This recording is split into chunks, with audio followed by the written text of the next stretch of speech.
अस्सलाम वालेकुम। आज मैं आपके लिए लेके आई चिकन टिक्का स्टीम रोस्ट की रेसिपी। बहुत ही मज़ेदार, और चूँकि स्टीम में बनाई जाती है तो बहुत ही लाइट वेट होती है। अब इसका ये गोल्डन सा कलर किस तरह आया है, ये आप मेरी वीडियो को एंड तक देखें। बहुत ही आसान रेसिपी है इसकी। तो यहाँ पर मैंने 2 लेग पीस लिए हैं चिकन के, और उनको मैंने छुरी की मदद से कट लगा दिया है। और कट आपने इस तरह लगाना है कि ज़रा डीप कट लगे, ताकि जो मसाला आप इसके ऊपर पेस्ट करें वो इसके अंदर तक जो है वो हल हो जाए। जब आप इसको मतलब खाएं तो वो मसाले का जायका जो टेस्ट है वो आपको आना चाहिए। अब इसको अच्छे तरीके से आपने दोनों लेग पीस के ऊपर जो है वो कट लगा लेना है। और कट लगाने के बाद मैं अब आपको बताऊंगी कि जो गोल्डन कलर आता है इसको रोस्ट करने के बाद वो किस तरह आता है।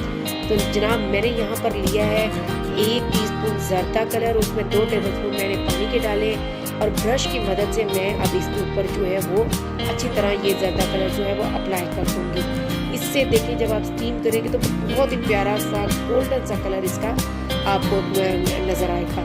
तो आपने अच्छे तरीके से इसको जो है वो इसके ऊपर अप्लाई कर देना है जर्दा कलर को। अगर आपके पास ब्रश नहीं है तो आप किसी भी स्पैचुला की मदद से इसके ऊपर अप्लाई करते। बहुत अच्छे तरीके से आपने अप्लाई करना है, इसकी कोई जगह खाली नहीं रहनी चाहिए। तो आपने इस तरीके से करना है कि ये तमाम जगह पर कम्प्लीटली जो है वो पेस्ट हो जाए। चलिए जी, अब हम इसकी प्रिपरेशन की तैयारी करते हैं। यहाँ पर मैंने ग्रीन चिली जो है 2 लिए, उनका मैंने पेस्ट बना लिया है। 1 टीस्पून मैंने जिंजर और गार्लिक का पेस्ट लिया है, और 1 टीस्पून मैंने ब्लैक पेपर लिया है। 1 टेबलस्पून जो है मैंने रेड चिली ली है, और 1 टेबलस्पून मैंने जो है वो 1 टीस्पून मैंने खुश्क धनिया का पाउडर लिया है। 1 टीस्पून मैंने नमक लिया है। इसके अलावा मैंने 1 टेबलस्पून जो है चिकन टिक्का मसाला मैंने लिया है। अब इन तमाम चीज़ों को दही में डाल के आपने अच्छी तरह जो है उसका पेस्ट बना लेना है। और इस पेस्ट को अब कैसे आपने अप्लाई करना है, अब आपने इसको इस तरह अप्लाई करना है कि जो आपने वो डीप कट लगाए थे उसके अंदर तक इसका अप्लाई होना चाहिए। तो आप इसको हाथ की मदद से अंदर तक उसके लगाएं, और फिर उसको ये देखिए, ये मेरे डीप जो कट थे उनके अंदर तक मेरा मसाला लगा हुआ है। क्योंकि जब आप इसको स्टीम करेंगे तो उसके बाद इसका जो फ्लेवर है वो उस मसाले का आना चाहिए। ये मेरे पास ये एक पैन है, इसको मैंने जो है वो ऑयल के साथ ग्रीस कर लिया है। ये मेरे पास जो है हॉट पॉट का काम करता है। तो अगर आपके पास ये पैन अवेलेबल नहीं है तो कोई मसला नहीं है, आप प्रेशर कुकर में भी इस्तेमाल ये कर सकते हैं। इसके अलावा आप किसी भी बर्तन में इसको इसी तरह मतलब यूज़ कर सकते हैं। उसके लिए आप जो है उसका ढक्कन जो है वो टाइटली बंद होना चाहिए बस, ताकि जो इसकी गैस है वो बाहर ना निकले। जो धुआं जो स्टीम है वो इसके अंदर ही रहे, और जो हमारे लेग पीस है वो स्टीम के अंदर अच्छे तरीके से पक जाए। तो हमें ऑयल करने की ज़रूरत ना पड़े।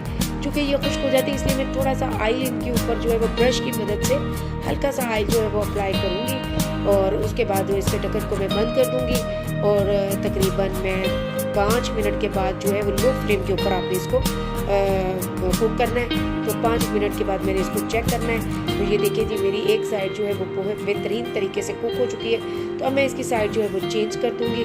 तो इस तरीके से ये अब जो दही मैंने डाला था, आपको पता है कि दही जो है पानी छोड़ता है, ये पानी आपने खुश करना है। इस पानी के अंदर वो मसाले का रस है तो वो कम्प्लीटली मतलब इसके अंदर जो है वो आ जाना चाहिए। तो आप पानी को जो है वो खुश कर दें, और जब पानी खुश्क हो जाएगा तो इसको आपने को कितना करना है कि ये लाइट ब्राउन सा हो जाए।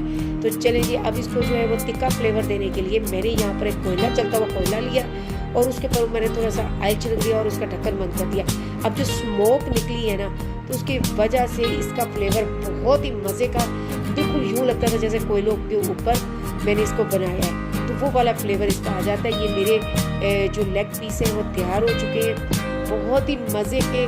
और आप कलर देखें कितना खूबसूरत इसका कलर आया है, गोल्डन ब्राउन सा इसका कलर जो है वो आ गया है। इस जर्दा कलर जो आपने इसके ऊपर कोट किया था, ये कलर उसकी वजह से इसका जो है वो ज़्यादा प्रोमिनेंट हो रहा है। बहुत ही मज़ेदार है। आप इसको चटनी के साथ इसको सर्व करें, केचप के साथ सर्व करें। चटनी की रेसिपी जो है वो मैंने डिस्क्रिप्शन में दे दी है, इसके अलावा जो आई बटन में मिल जाएगी। नान के साथ सर्व करें, बहुत ही मज़ेदार, बहुत ही लजीज रेसिपी है। अगर आपको मेरी रेसिपी पसंद आई है तो मेरे चैनल को सब्सक्राइब करें और शेयर करें। शुक्रिया।